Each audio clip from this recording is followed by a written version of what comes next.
ஆகையால் கன்னிராசியிலே பிறந்தவர்கள் இந்த நேரத்தில் இந்த 42 நாட்களில் அமைதிக்கான ஒரு மனநிலையை ஏற்படுத்திக் கொள்வது நல்லது.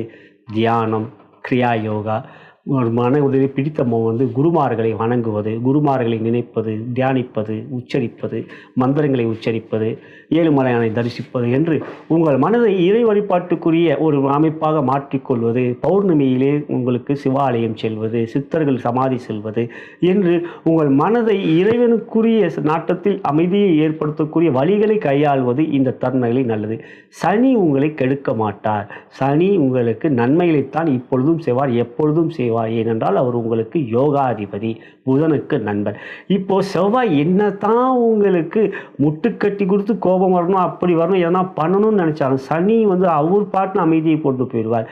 இந்த இடத்தில் குறிப்பாக பார்க்கணும், குழந்தைகளால் கவலைகள் ஏற்படும். குழந்தைகளால் கவலை, உடல்நலத்தில் அக்கறை காட்ட வேண்டும்.